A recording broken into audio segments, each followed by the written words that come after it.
What's going on, guys, and welcome back to a brand new movie trailer of The Buns of Nebron. But in all seriousness, I want to thank you guys for actually taking time out of your day to be watching these videos that I create. So thank you. But today we're gonna be finishing up our reducers our Redux, because we still haven't set a function for sort by start date and end date. And plus, once we do this, we're not getting the information that we want, meaning that if we do sort by a keyword, it doesn't return our data sorted by the keyword or sorted by the amount or date. You know what I'm talking about? So let's get to it. So we're going to tackle the sort by first. So react.js, I'm going to show you how that looks like. I'm just going to copy this. And I'm going to do it one more time. So this one's going to be sort by amount. And the next one is going to be sort by date. And up here we are going to be importing it. So sort by date, sort by amount, control save. And then in our our actions first, we're going to have to create some functions. Sort by amount, and there isn't going to be a keyword. Just delete this, delete that, and that. And type is going to be sort by amount. There is not going to be keyword. And the next one is going to be copy paste sort by date. So I'm just gonna change this first, date, and then this one as well, date. Control save. Now in here we do need to make some cases. So case sort by amount, and all we're going to do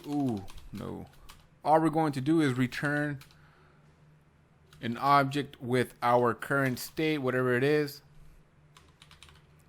state, and we're just going to add in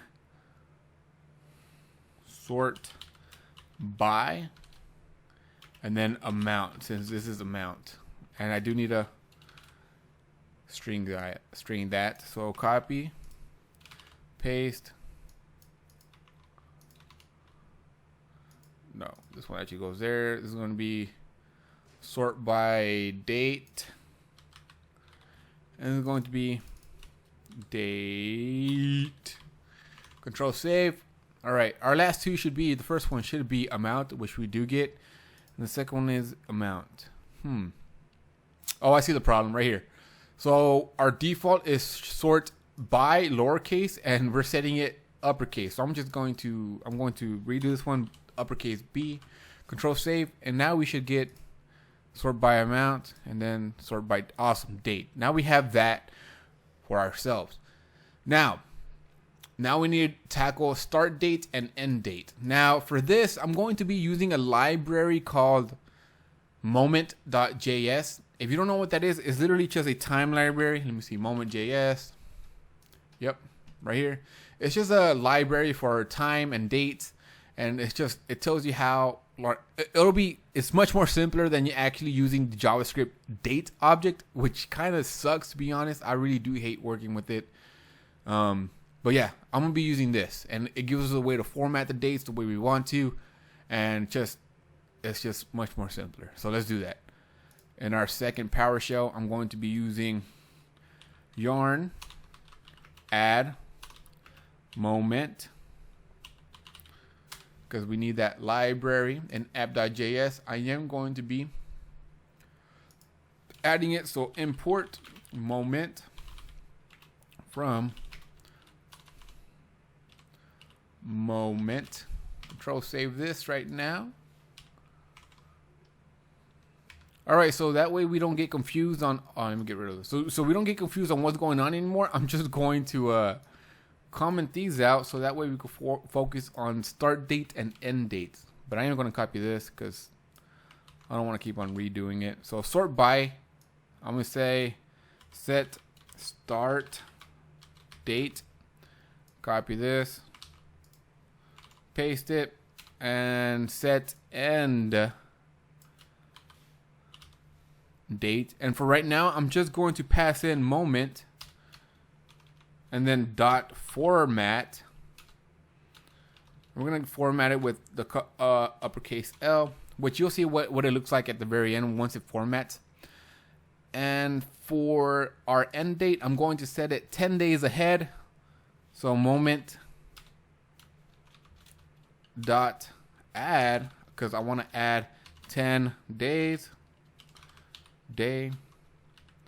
And I also have to format this dot format.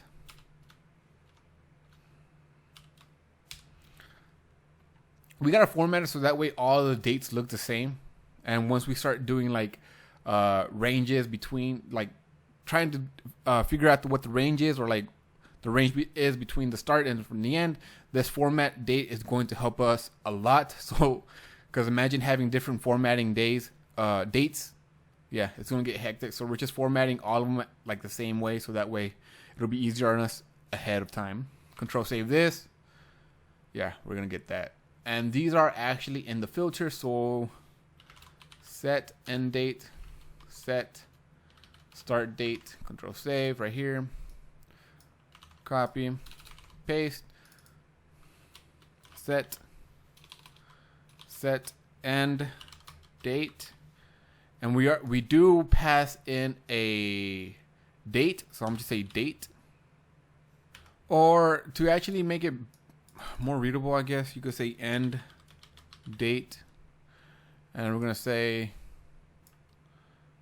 set end date, and we're gonna pass in the end date. Just copy this, pasting it, set. I'm gonna just do this one up here. Start date. Start date. Start, and then start. Control save. Now in our filter reducer, you should already know how to do this. This is pretty simple. I'm just literally, it's just copy pasting mostly everything. Set start date, and we're going to return an object with the previous state, so state. And then we're going to be adding in our, what was it? Start date, like this down here, with it being action dot start date, the way we sent it in. I'm just copy this, copy, paste it, set end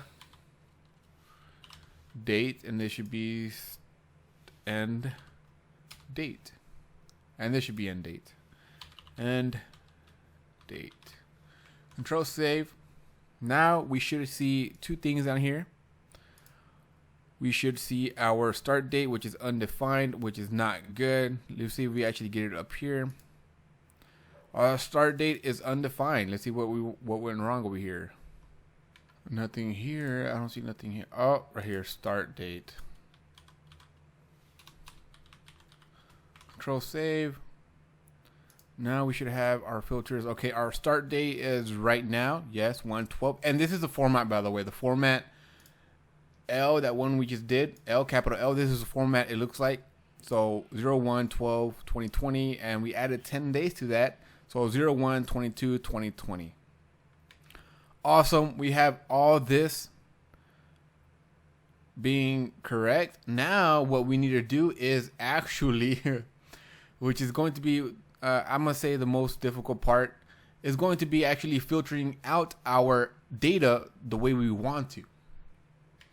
Now you might be wondering, how exactly are we going to do this? So if you're trying to figure it out, we're not going to add another reducer. There is absolutely no way, because we already have it in this application right now, and you've been using it since the beginning. Since the beginning, you've been using this, And the way we're going to be doing it is this. Okay, this actually gives us, remember, this actually taps into the store every time it's being called on. Okay, so what we're going to do is we're going to, right here, every time it's being called on, we're going to create a function inside of here that's going to give us the the data that we want, our filtered data. So you might be wondering, how exactly, what are you talking about? Okay, first of all, let's go this way.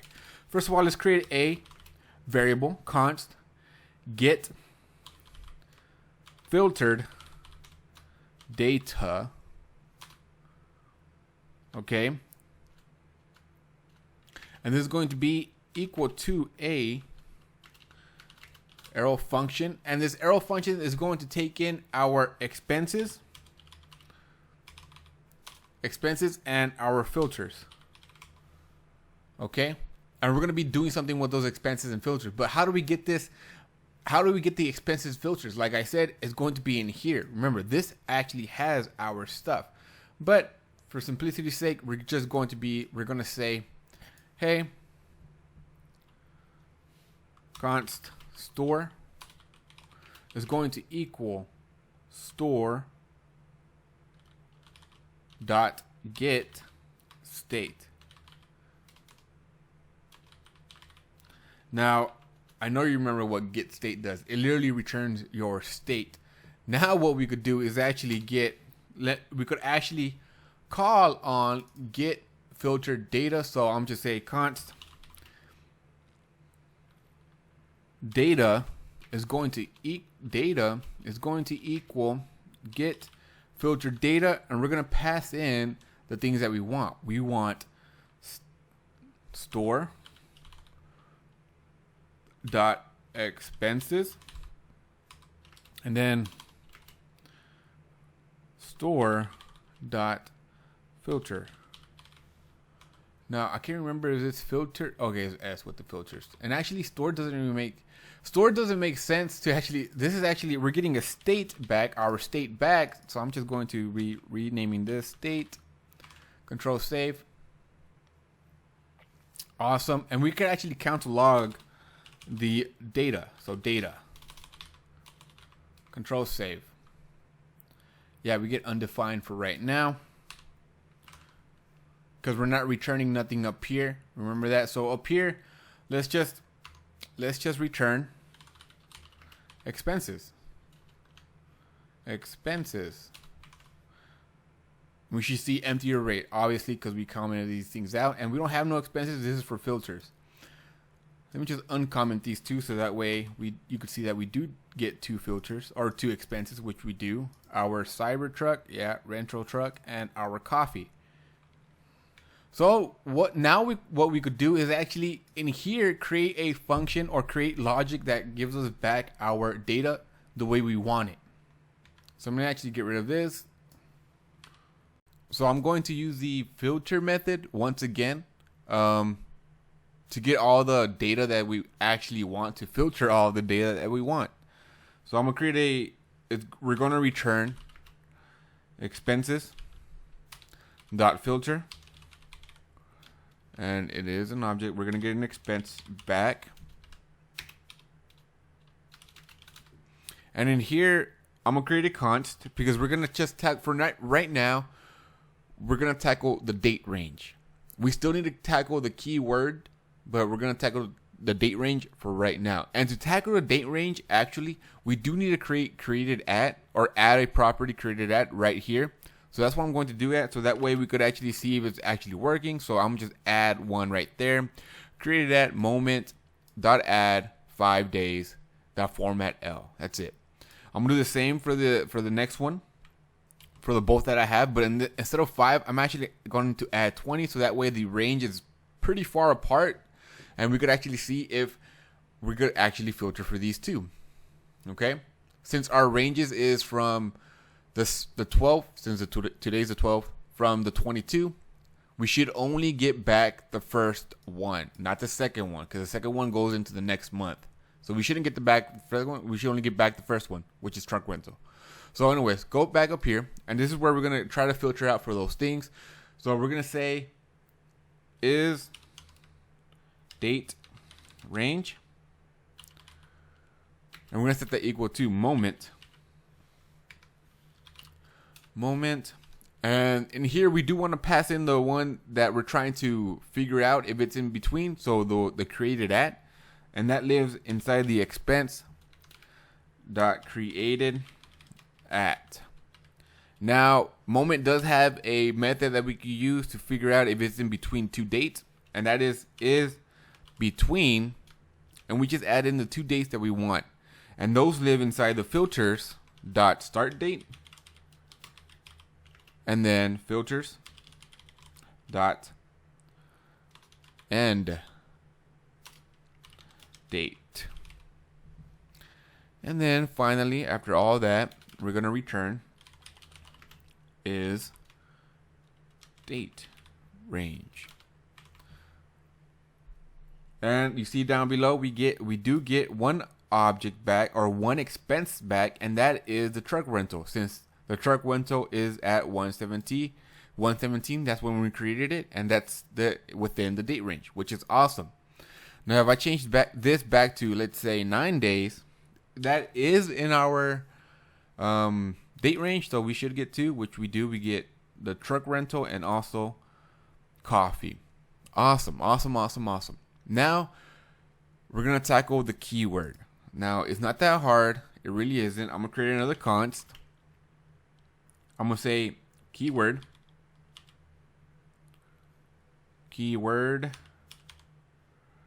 found. And we're going to set that equal to expense dot description. This is where we're going to actually find our keyword inside our description. If our description has our keyword, we're going to return it, okay? The thing is, our keyword or our description, they're going to be case sensitive, meaning that it might be uppercase, lowercase. So what I'm going to do is just make it lowercase, everything lowercase, and that's how it's going to figure out if it's good or not. So I'm going to say to lowercase or uppercase. I know some people that actually do uppercase. I'm going to say dot includes. And then I'm going to get the text. Now, the keyword lives in the filters. So filters dot keyword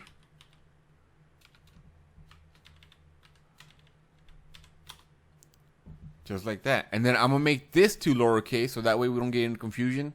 So dot to lowercase, control save. And, oh wait, not yet. We're going to do and right here. And keyword found. So if date range is true and keyword is true, we're going to return that one expense back.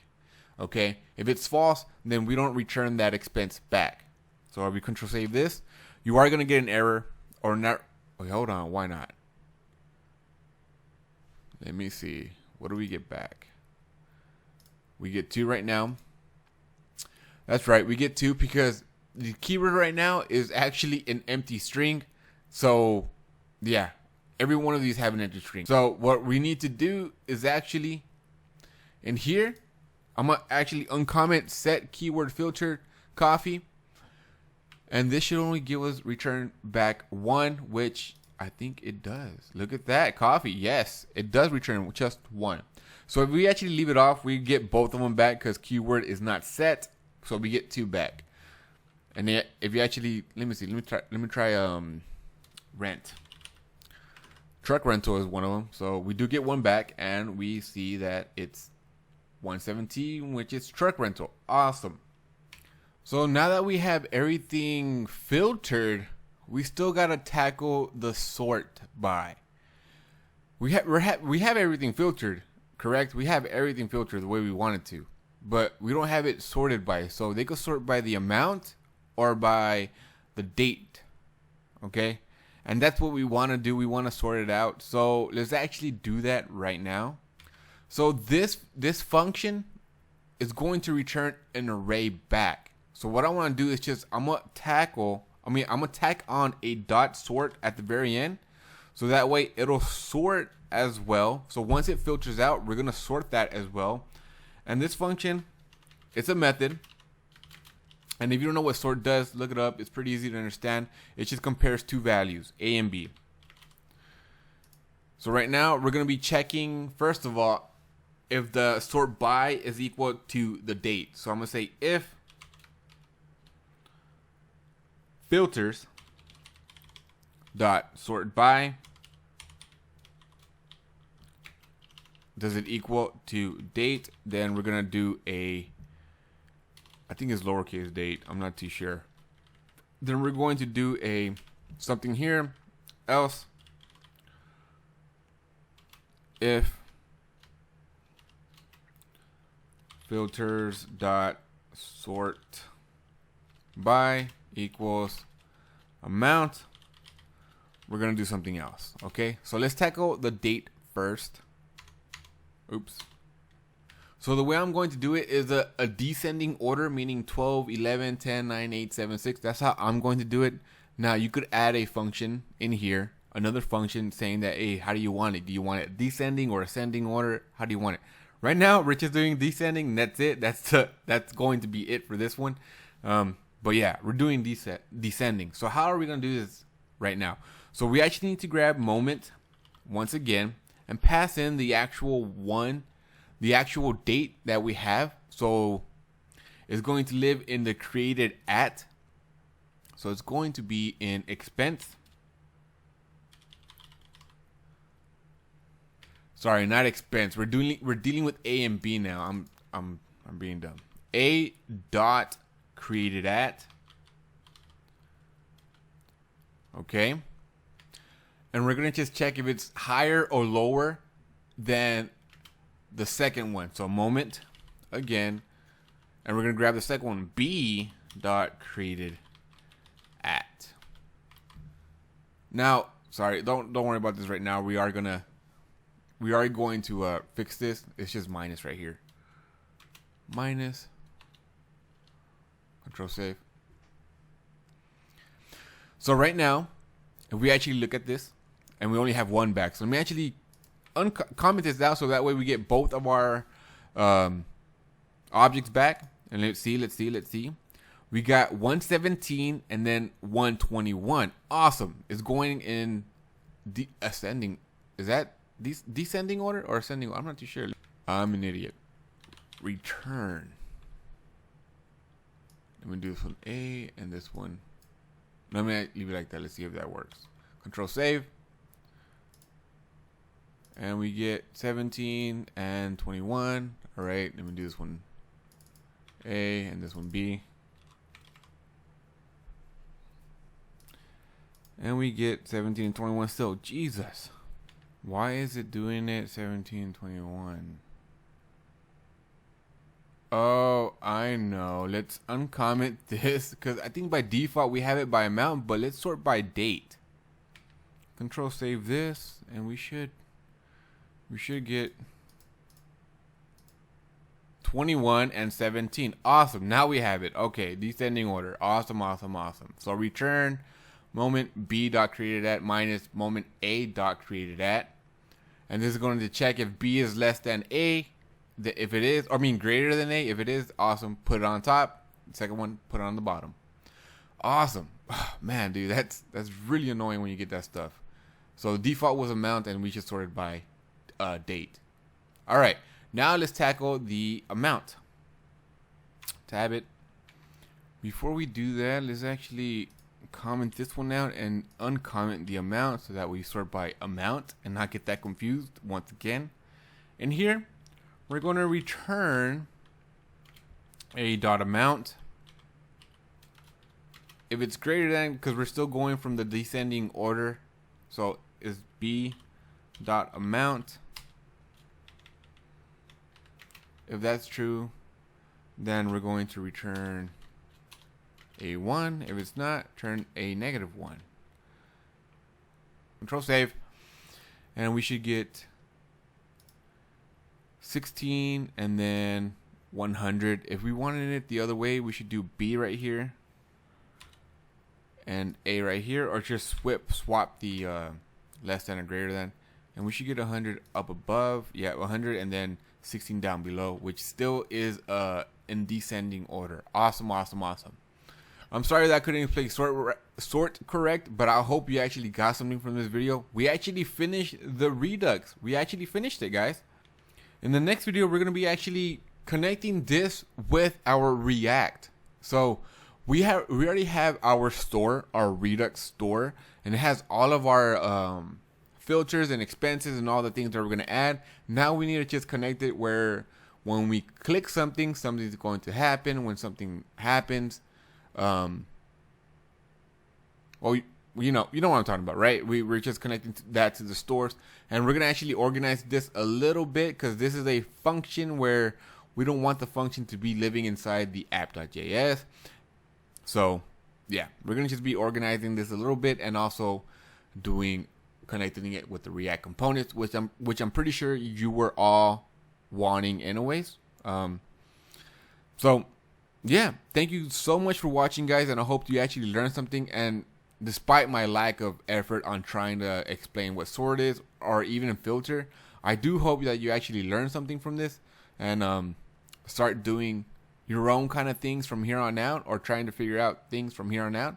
If you don't, that's fine, that's cool, but it'll be great. But thank you guys for watching, and I will see you in the next video.